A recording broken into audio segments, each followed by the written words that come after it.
Әлемде талай қызық бар, жыр менен Бразилияға аттан. Таңғы 5, Рио-де-Жанейро.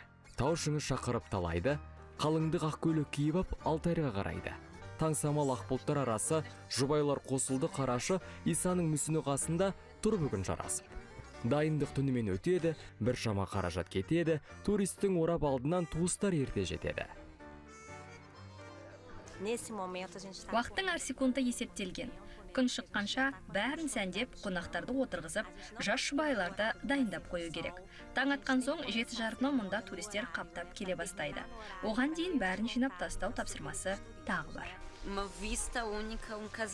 Қандай тамаша көрініс деп мәз болып тұрмын. Тойымыз да ерекше өтті. Өзіне тән бірегей сұлулығы мен энергиясы бар жер ғой.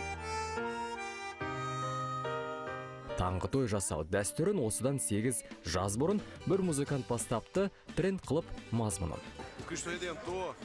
Трендке айналғаны сонша жыл сайын мұнда 200-ден аса той өтеді. Тіпті алдын ала резервке алып қоятындар бар.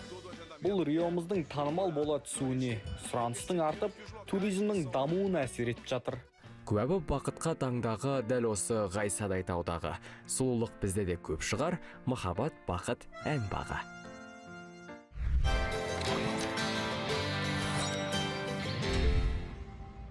Кешкі 5, Аляска сулары. Бұл ақпар суасты жұмбағы туралы. Ғалымдар үмітін арқалап, тереңге роботтар зулады. Have we seen a couple of these, or is this the first one? This is the first I saw.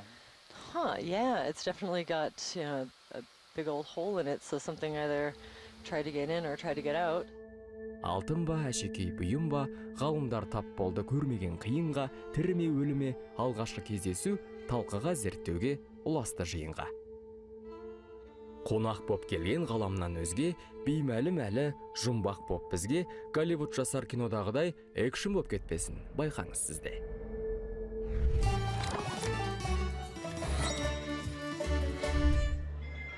Түскекі Мюнхеннің тарихи алаңы. Су жаңа көліктер автошоу болады деп, жыл сайын осындай шараға барады. Жанармай ішетін машина бұл жолы электр шайнайтын буынмен ауысқан. Байктер, скутерлер, арбалар, дорбалар қозғалтқыш сүйетін адамдарға ұшқан.